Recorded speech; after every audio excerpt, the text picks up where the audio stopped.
the early 20th century, the city of Alexandria, Egypt, was a vibrant, bustling metropolis, a jewel on the Mediterranean coast.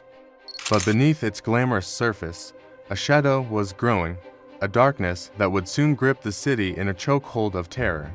This is the chilling true story of Raya and Sakina, two sisters who became Egypt's most infamous serial killers. The story begins in the Labban quarter, a poor and crowded district of Alexandria. It was a time of great upheaval. World War I had just ended, and British occupation brought a strange mix of soldiers, sailors, and foreign merchants to the city's streets. Amid this chaos, Raya and Sakina along with their husbands, saw an opportunity. They ran a string of illicit businesses, underground brothels, and illegal liquor dens catering to the desires of the city's underbelly. But their greed soon took a much darker turn. Their patrons, especially the women who frequented their establishments, were often adorned with gold jewelry, bangles, necklaces, and earrings. This gold, a symbol of wealth and security, became the sisters' obsession, and they were willing to do anything to get it. Between 1919 and 1920, a wave of disappearances swept through Alexandria. Women, one by one, would vanish without a trace.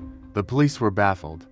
The victims were often poor, working-class women, their absence barely noticed in the crowded city until their families, frantic with worrying, filed missing person reports. The pattern was always the same. A woman would be seen entering the Labban district and then simply disappear into thin air. The city was rife with rumors and panic. People whispered of ghouls and evil spirits snatching women from the streets. The police, under pressure from both the Egyptian public and the British authorities, launched a massive investigation, but every lead went cold. The disappearances continued, and the body count rose. The breakthrough came from an unexpected source.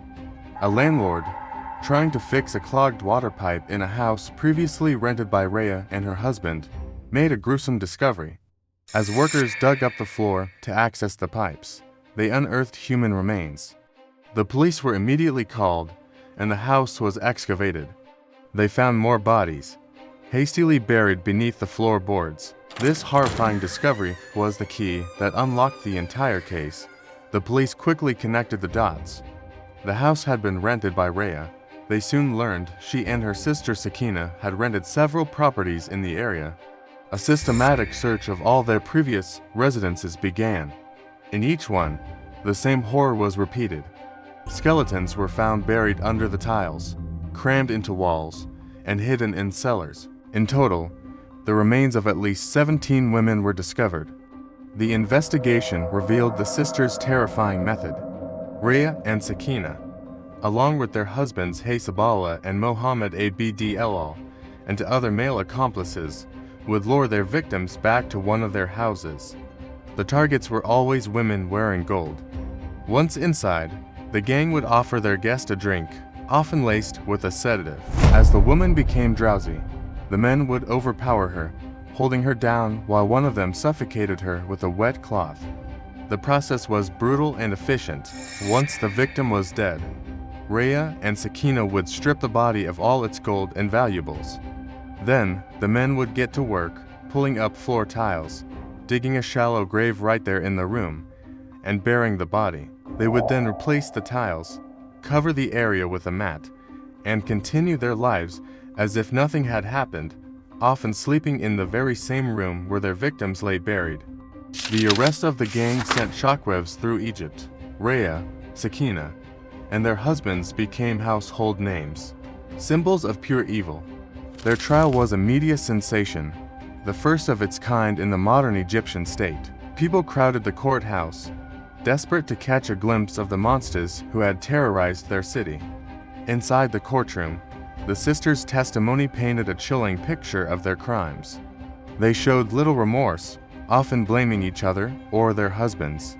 Sakina, in particular, was described as cold and defiant.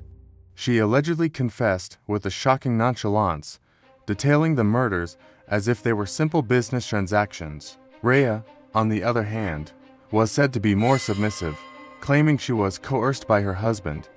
But the evidence against them was overwhelming. The sheer number of bodies, the stolen gold, and the testimony of witnesses who had seen the victims with the sisters shortly before they vanished sealed their fate. In December 1921, the verdict was delivered. Raya, Sakina, their husbands, and their two accomplices were all found guilty and sentenced to death. This was a historic moment. It was the first time in modern Egyptian history that women were to be executed. On December 21st and 22nd, 1921, the sentences were carried out. The 6 members of the gang were hanged, one by one. Their reign of terror was finally over, but their story would become a permanent part of Egyptian folklore. The tale of Raya and Sakina has been told and retold countless times in books, films, plays, and television series. They have become archetypes of female villainy in the Arab world. Their house in Alexandria became a dark tourist attraction, a place where people would point and whisper about the horrors that took place within its walls. Why does this story continue to captivate us over a century later?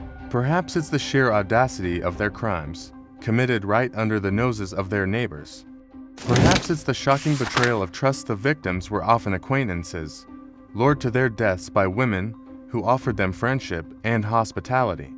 Or perhaps it's the unsettling image of 2 sisters, bound by blood, becoming partners in such unspeakable evil. The story of Raya and Sakina is more than just a true crime tale. It's a dark mirror reflecting the social and economic turmoil of its time. It's a story of poverty, greed, and the terrifying capacity for cruelty that can lie hidden within ordinary people. It serves as a chilling reminder that sometimes the most horrifying monsters are not mythical beasts, but the human beings living right next door. Thank you for joining us for this deep dive into one of history's most shocking crime sprees. If you found this story compelling, please like this video and subscribe to our channel for more true crime stories from around the world. Let us know in the comments what case you'd like us to cover next. Stay safe, and we'll see you in the next video.